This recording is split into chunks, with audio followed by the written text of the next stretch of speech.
Hello and welcome back to my craft room. I'm going to do a bit more with my little dollies I've been making today. This time I'm going to be showing how to make some little detachable outfits. Last time I made a little outfit that kind of gets stitched onto the doll. I'll show you that in a second. This time these clothes are going to be made separately, so you could still take them on and off if you wanted to. I've got two very simple patterns that I'm going to put into a template. They'll be available as a free download from my Gumroad. I'll put a link in the description box.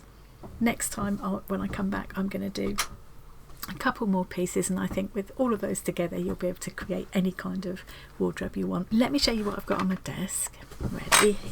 These are the two dolls that I've made so far. I'll link to my dolls playlist so you can catch up on how I made these. This was using the template that B. Henderson put together. Again, there's a free download for that. I'll put that in the description box. I showed two different ways of attaching the head. This one you can actually, it's attached but it will pivot, and this one it will tip kind of that way and that way, and it's just sitting, it's just attached in a different way. I've shown them all in previous videos, so I won't go on now. This was the outfit I showed last time, where you do a very simple kind of a tube gathered in around the neck before you attach the arms, and then the arms have the sleeves put on before they're attached to the body. So this can't be removed from the doll, but it's a really sweet, really simple little outfit, and she came out so kind of unexpectedly Holly Hobbyish that I think I'm going to create a little lacy petticoat for her just peeking out, and I think she's going to need a hat and some boots as well, but those will be in that next video. She will sit, her legs are attached so that they're floppy enough to allow her to sit, and obviously her arms will move freely because of the button joints. I've also still got to add hair to them and create two different kinds of faces. I showed how to make this little face, but it still needs to, I'm going to have little beads for her eyes and a little mouth and some little rosy cheeks. So yeah, I think faces and hair will be in another video. Maybe I'll do faces and hair in the next one and then complete the wardrobe in the one after that. I'm not sure yet. This time I'm going to show this outfit. I haven't shown you this one yet. I'm going to show how I made this outfit, and then how you could adapt it to create all sorts of different variations. So this is a little coat I've done as a separate piece. Because this doll was made where the arms were already attached, the clothes needed to be detachable. I've just pinned this on here for now, but I will put a little popper. Just need to find my tiny poppers, or you could put a loop of ribbon instead. I've just done this just to show what it would look like. You could definitely make this longer or shorter. You could make this bodice part much longer, and make the sleeves longer so that it would be more like a shirt. When I come back to do the hat and boots, I think at the same time I'm going to create a little separate pattern piece that will allow you to make either knickers or make them longer for trousers, or yeah, and depending on, or little bloomers for my Holly hobby. So yeah, that'll be another pattern piece. We'll end up with a whole collection of little patterns, and I think once you've got all of them, you'd be able to create any kind of outfit you like from that. I've left this really plain. Obviously you could add a lacy edging on the hem or the cuffs or the neckline.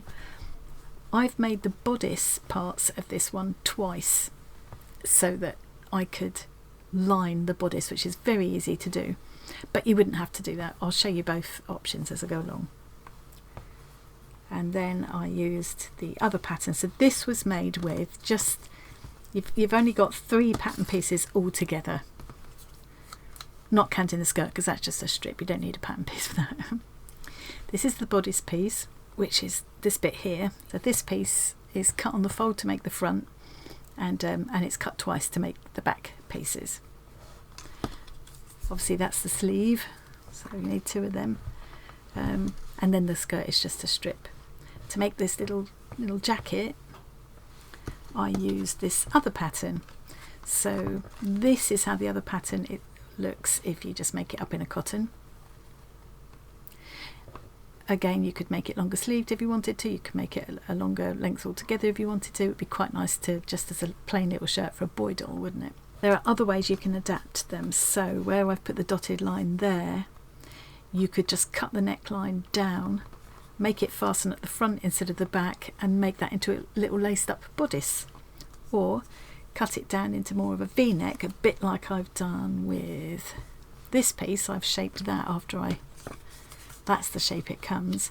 So I just shaved this off here to make it this shape, so it would be better for a coat. So you can see the kind of things you can do, and I will show some of those adaptations you can make as you go along. I'm sure you'll be able to make it up as you go along as well. With this piece, if I cut it down there to make it more of a V shape, it would make a little vest, or what we would call a waistcoat here in the UK. I would lengthen it here and possibly cut it into a little point, you know, so you can just, you can easily, basically what these pattern pieces have done, it's worked out the difficult bits, like making a sleeve, making a set-in sleeve fit, and that kind of thing, making it so that it fit around the armholes and things, but they're so simple that you can easily adapt them to do what you want. So let's show you how I cut the pieces for the little dress. I'm going to use this pink to do the yoke of the dress. So I folded this in half lengthways, just as I would in a full-sized dressmaking pattern. And I'm going to cut the bodice. So where I've put this line here, this is all just pencil drawn at the moment. The template that I'll upload will be a neatened up version of this. There's just, what is it, a couple of 2 or 3 millimetres? Yeah, about sort of 3 millimetres in there. You can see a line. So for the front piece, to cut this, or it would be the back if you wanted to turn it into a waistcoat, you put it on the fold, but that second line that I've drawn there, that's what needs to be lined up with the fold. When you download the template, you'll probably print your pieces out on paper, but I would advocate transferring them to card so that you can easily do this and draw around them. And you don't need to add anything for seam allowances, that's all included.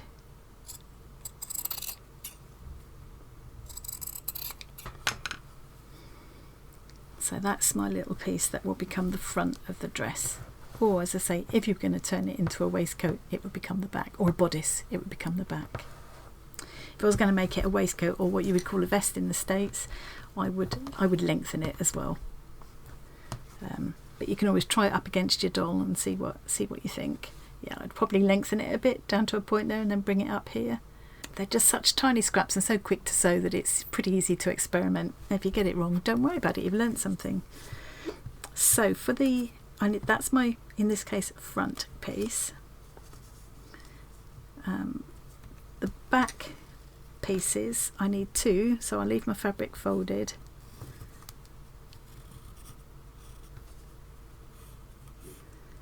Draw around again, but this time it's going to come out a little bit. It's got that 3 millimeters extra. If that makes sense. If anything doesn't make sense, please ask questions in the comments, and I will be happy to help out.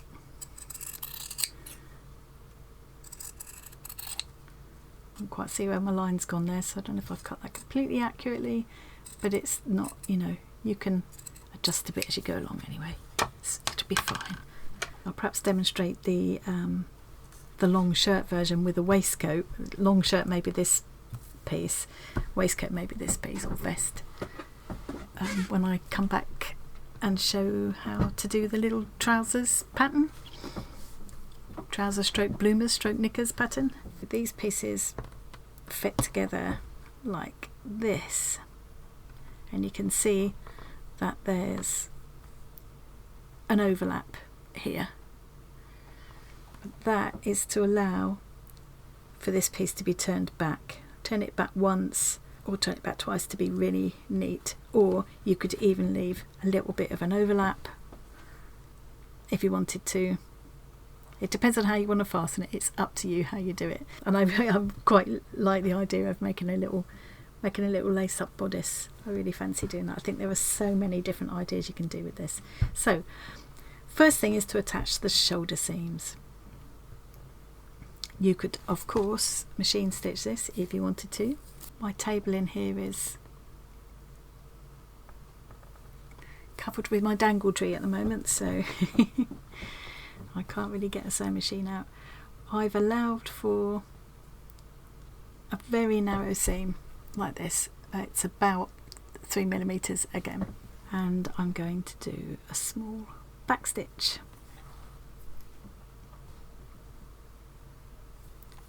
Start and finish with a double stitch to secure it, and go back through the loop to make a little knot like that.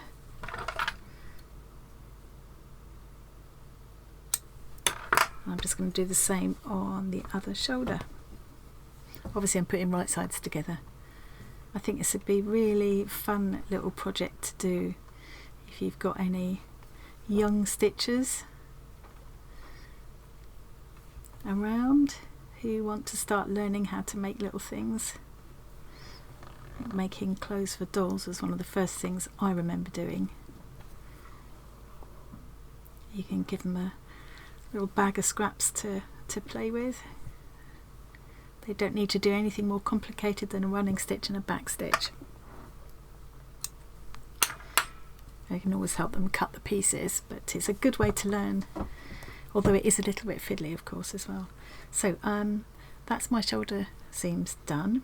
I'm going to open those out, flatten out the seams, and just finger press them. Now when you download the pattern, you'll need to make sure, I went through this when I showed the doll pattern in a previous video on the playlist. You need to make sure that your printer prints it at full size. Don't let it print to scalable area or print at 80% or whatever, because otherwise your pattern pieces won't be big enough. I think what I'll do is I'll include a bit on the pattern sheet that has a little square, and that square will say 2 centimeters, for example. And you need to measure it and make sure it does measure 2 centimeters on your printed pattern pieces, and then you know you've printed out at the right size. And you could definitely scale up the doll pattern as well, you know. But yeah, if you want to make these clothes to fit these dolls from the doll template, you need to make sure it's the right size. Next thing is to sort out the sleeves. So I just need 2 sleeve pieces. It's so easy to just draw around the pieces like this. You could use a heat erasable pen, might be a bit easier to see. It can help a little bit to just, if you fold it in half and just make a little crease at the centre there, you know that crease has got to line up with the centre seam here, with the shoulder seam. So what you want to do is turn it this way, so there's the armhole, and we're going to set this sleeve into that armhole, so that shoulder seam has got to line up with that crease that I've made. And if you want to, you could pin here, although I find pins a little bit awkward, and it's too small for clips really as well. But really you just want to make sure that centre lines up, and then these 2 corners line up where you start, and this should automatically then fit.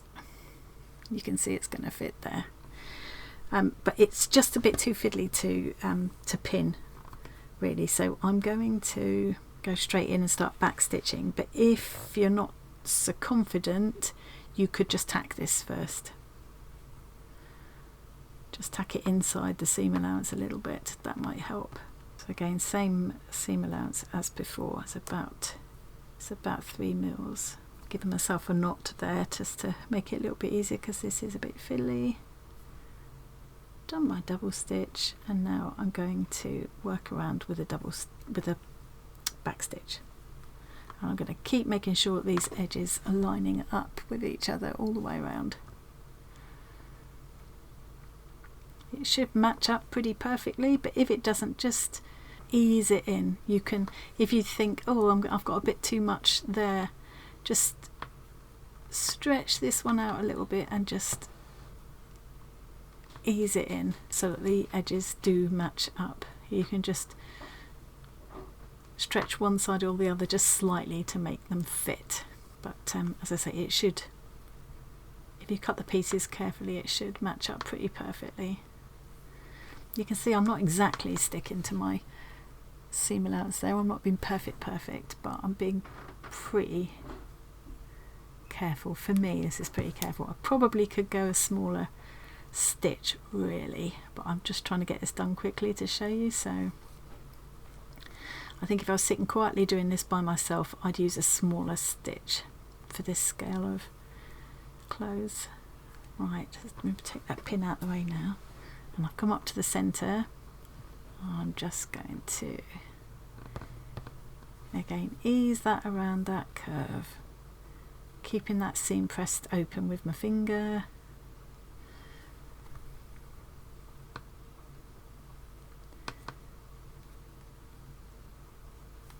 There we go.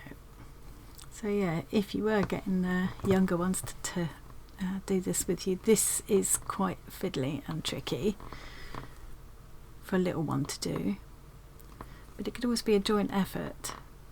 And you know, and if it's, you know, if you've got a grandchild or whatever who's, let me think, when would I have started doing stuff like this? Probably 10 or 11 I'd have been up for doing this, I think. But you know your own child best, what they're capable of. Coming to the end there now. Do a couple of double stitches, back through the loop, snip the end. And you can see that that sleeve has, oh, I've pleated slightly there, don't matter. That sleeve set in quite nicely there. I have somehow managed to make a little slight pleat there, you can see. But yeah, it's no big deal. I'm going to experiment with making a puffier sleeve. I think I would need to bring the curve up a bit there to give a bit more length to the sleeve head to create a puff, but I haven't had a chance to do that yet, so that'll be for a future video now, I think. So I'm going to put the other sleeve in like that, and then I'll be back to show you the next step. Right, there we go. I've got both my sleeves stitched in, and now it's time to do the side seams. So I'm going to fold my little top over like that. This is how it'll go together. And it's now the sort of side and underarm seams. The seam around the arm, kind of push that towards the arm. You don't need to open that one out flat. Okay, so it's probably easier to work that way so that we're pushing the seam that way as we go. Same seam allowance as throughout. And again, just back stitching my way along here. The little seam is so tiny and narrow that you don't really need to worry about clipping curves and things. I haven't done anyway. I haven't worried about finishing seams either, but if you were worried, or if you think that the clothes were going to be taken on an awful lot, it would probably be worth just running a blanket stitch or something along here just to stop it fraying. I'm not going to worry for these because I'm not going to be playing with these dolls and undressing them a lot, but you can see I've not exactly met up here. Don't worry about it. So that's not going to be a problem. And then you could, at this point, while you're at it, you could do the hem of the sleeve as well. I'm just going to turn it back once. But you could turn it back twice if you wanted to, and you could edge it with lace if you wanted to, but I'm just going to make this quick. That's a bit messy there, but it's not going to show. And I think I will just do a small row of straight stitching around here. You could easily make this dress sleeveless as well. I think if you made it sleeveless, probably the neatest way to do it is to make the bodice twice and use one to line the other, which I'll kind of show you that in a moment. Or you could just trim the neckline and the kind of cuffs with lace. So there we go. That's that side done. That stitching's awful. I'll do that stitching again later, but this is just to demonstrate. So I'm going to leave it as is, and I'm going to do the same on the other side, and then all I've got to do is attach the skirt and decide how I'm going to close the back. I thought I'd just show you, rather than show you making a whole complete bodice again, I thought I'll just show this alternative, and at the same time I can explain how you do it if it was the whole bodice. I think that's going to be more useful. So I've just taken this same pattern piece and I've penciled in here roughly the shape that I want my facing to be. It's not crucial, it's just enough to be able to turn back, to neaten off this edge and to be able to turn back underneath. I'm cutting the front piece first, so again I'm making sure I line up my folded edge with this line, and I've drawn around there, I've drawn down to here, and I've made a little mark there, and now I can just freehand this down here because it's really not crucial at all. So just cut that piece, and then just like with the full size piece, I need to cut it again this time. This is for the backs or fronts. If it was going to be a bodice and you were going to have the opening at the front, yeah, they would become the fronts. I hope this is making sense. So this time I'm going to cut 2. So there's my neckline, and I'm just freehanding a curve down there again, and that'll be fine. I'm going to stitch these together just like with the full size pieces, stitch them together, what will become the shoulder seams first. So this is the neckline, neckline, neckline, neckline. Right sides together, and they're going to attach there and there. Those are the shoulder seams. They're not quite exactly the same size. I'm not going to worry about that. And now this should line up with the main bodice piece. So I should be able to line up the shoulder seams here and here. Let's put pins just to start with at least. It should line up at the edges there. Well, it just about does. And then this end should match up as well.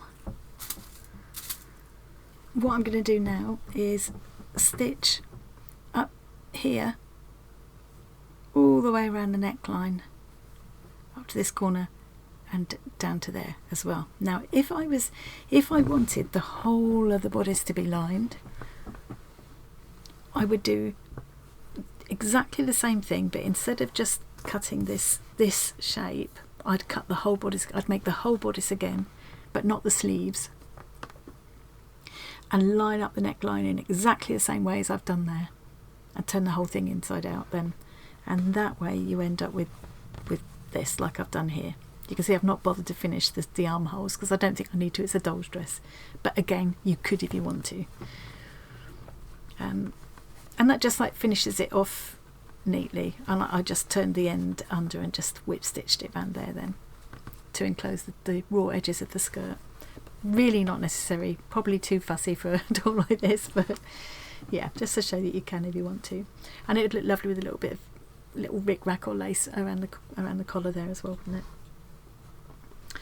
So I'm just going to whip round here so that I can show you how that looks, and then we just need to put the skirt on. Coming to the end there. I'm doing this so quickly, you could definitely take a bit more time and finish this more neatly. I think I'll have some tidying up to do off camera later, but okay, so I've gone all the way up there, across there, all the way around the neckline, back to this other corner and down. I'm going to just clip those little corners off, just to make them turn out a bit neater. And now I'm going to turn the facing to the inside. Just use my pencil to just poke that corner out a little bit. Same at the other end. If it was a full-size garment, I'd press it nicely to the inside, but I don't. I'm going to bother. I'm going to finger press it and then just run a straight stitch around the neckline to hold it all down. The rest of that back edge can just be turned under like that to finish it off, so everything will look all nice and neat. See, that's going to stick up like that, but once you turn it back and just do a little top stitch, it will be all nice and neat and tidy. I've missed a bit there. I have to go back. I'm doing this in such a hurry. So I'm going to finish that part off camera and I'll come back and show you how that looks, because I'm aware that this video is getting really long now. And then the other thing is to make a skirt for it, and I don't think I need to show you that really, because it's so simple. You just tear a strip the length that you want the skirt to be. So you can make a little tiny kind of peplum or a little rah-rah skirt or a really long skirt, whatever you want to do. And to get this amount of fullness, you could make it more full or less full if you wanted. To get this amount of fullness, I just doubled up the length of the bottom edge of the bodice. So I would here literally, that might even be long enough, I would measure along, line them up, measure along there like that, and then double it up. Is that enough? It's all but enough. Do you know, I think I'm going to make that do, and it might be a little less full than that one, but that's okay. So I will simply tear it at the length I want this to be. Let's go for that.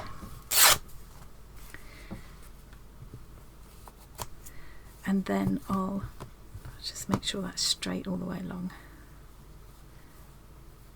I'll straighten up this top edge as well, because I think that's a bit crooked.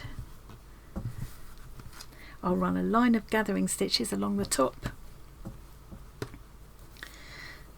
and then once it's all gathered up like that, I will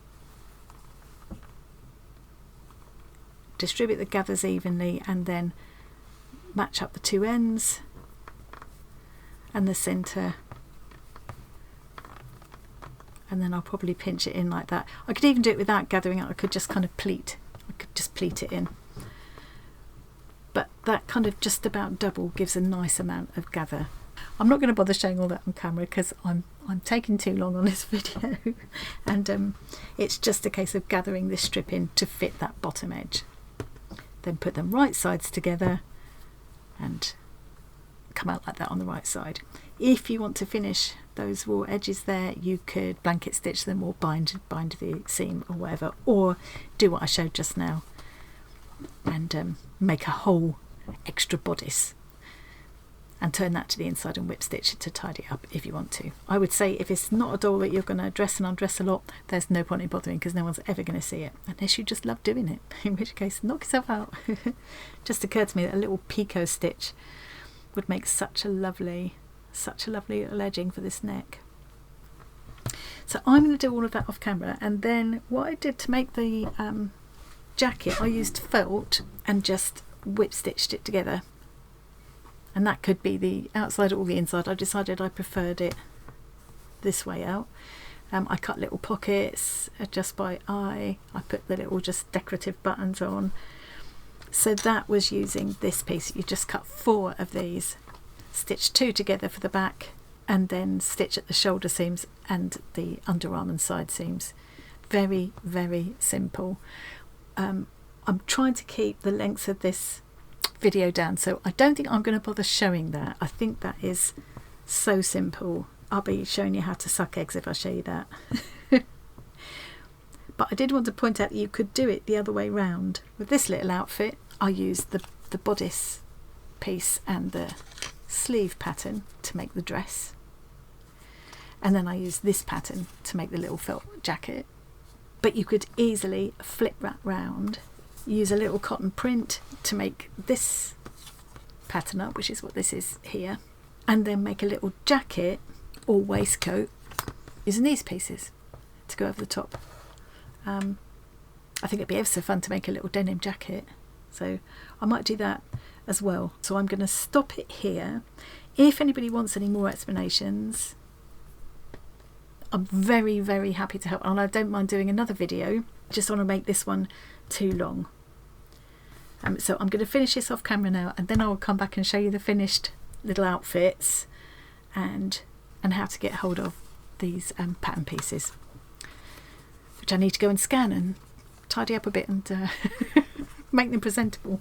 Okay, I'll be back in a moment. Had a lovely time yesterday evening finishing off finishing off these little outfits. Well, not quite finishing off, I've still got some tidying up to do. This isn't the best finish, I'm sure you could definitely do a better job, but I just wanted to demonstrate really. So this was the one that I started with you, where we put the facing on the inside to finish off the edge, and I just did a blanket stitch all around the edge because I thought it would look cute. I haven't done a very neat job of it, and I think it would be really nice to do a sweet little peacoat edge on there. But yeah, it's a very simple little outfit. You could put pockets in the skirt, you could put a little heart on the front, you could add poppers or buttons or a little ribbon tie to the back. I think it would be really fun to make a little pinafore as well, using the same pattern. You could just cut down this yoke pattern, and I think Holly Hobby traditionally always had a pinny, didn't she, and a pinny and petticoats and bloomers. So yeah, I think I've got some more elaborating to do with her as well. So that was that one. Then I did this one just to show using that other pattern piece, the same pattern piece that I used to make this coat. I then used to make the little dress on this one, and I used the same pattern I used to make this dress and this dress the other way round, with the opening at the front, to create this little kind of a denim jacket. I feel like I want to experiment with putting a collar on it and stuff, but by the time she's got all her hair and everything, and I think I could do the stitching better, actually try and make it look like proper tiny top stitching, denim top stitching, but I think it's cute just as it is. So this is her little jacket. So that's what I meant by kind of flipping it around. You can use both the pieces in lots of different ways. I made the bodice, in fact I made the whole thing twice with this one, and in the same way that I showed how we put the facing in or put the whole bodice in with this one, in this case I put the whole bodice and the sleeves inside the other one to create to completely line it. It's a bit fiddly, but it's quite fun to do and worth it, I think. And this one, I haven't done the fastening at the back again, just made it a little bit longer. It could almost be like a little nightie, that one, couldn't it, or a dress. Again, you could have a pocket and things in it, put a heart on the front or something. And this time I cut a small piece of bias binding. I had a square of this fabric left, and I just cut a diagonal strip. I had a square about that big, cut a diagonal strip across from point to point, and that was more than enough to go around that neckline. So that worked quite well. And you could do that for the armholes as well. If you wanted to make the dress sleeveless, you could do a little bias binding on the edge, or just edge the armholes with lace or whatever. And I think, as I mentioned, if the dolls like to be getting dressed and undressed a lot, then I would finish these seams with a blanket stitch, but I didn't worry about it for this. You can see I was doing this all in a bit of a rush because I wanted to show all the different ideas you could do with these simple pieces. So I think this is probably my favourite little outfit. I love this one, I love the colours. Let's get her ready for her close-up. She hasn't told me her name yet, this one, but I think this one's going to be Winnie, because Holly Hobby reminds me of my granny, who was called Winnie. I think she's just going to be Winnie in honour of my gran. Little coat. Grandmother loved these. She used to love anything I made for her. Bless her. I remember drawing lots of pictures of Holly Hobby and sending to her, and she kept them all. Here we go. So that's her little... I think that's my favourite little outfit. I love that one. And it could very easily look, now what combination did I do? I think I put this one with this jacket, and suddenly she looked like an old lady. It just suddenly looked all old lady, and I thought it looked so cute. So I'm really quite fancy doing some old lady dolls as well. I think that would be really fun.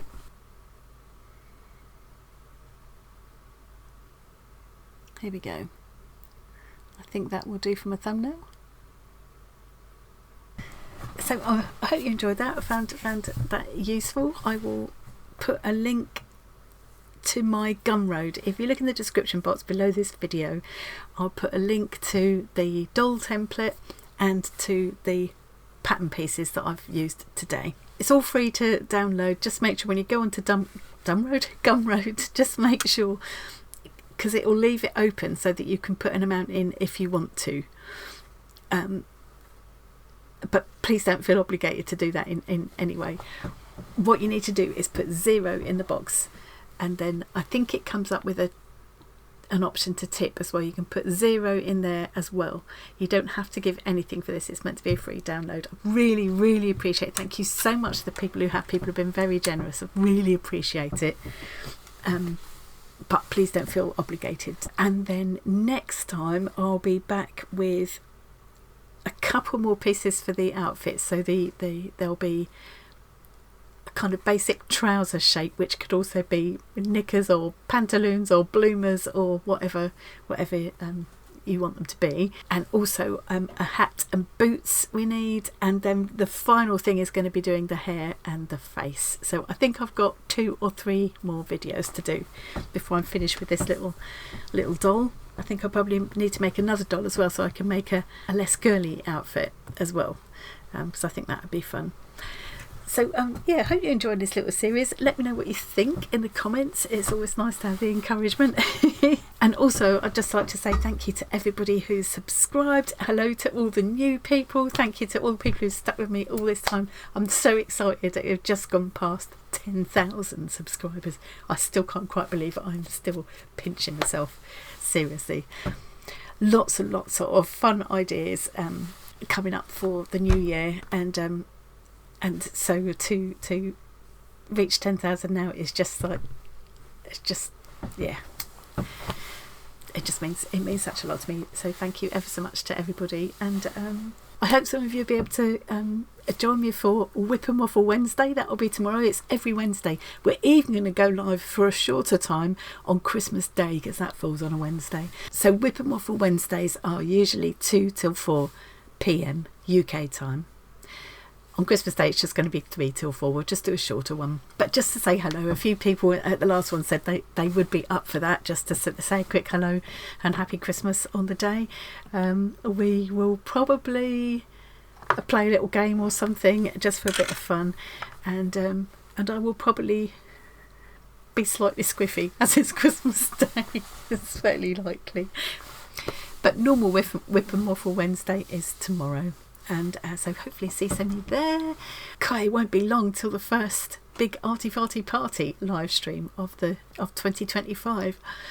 I will put a link to the WIP and Waffle live stream in the description box as well, but you can always find it if you go to my channel and click on live. You can always see the upcoming ones, and you can set a notification if you want to and stuff. And I usually put a little reminder in the Facebook group and the Discord community now as well. Okay, I've got to stop waffling now and crack on and get these pattern pieces ready. And please do keep posting pictures of anything you make inspired by these projects in the Discord community and Facebook group. I always love to see it. It just makes my day. Really going to stop now. Have a lovely day. See you again really soon.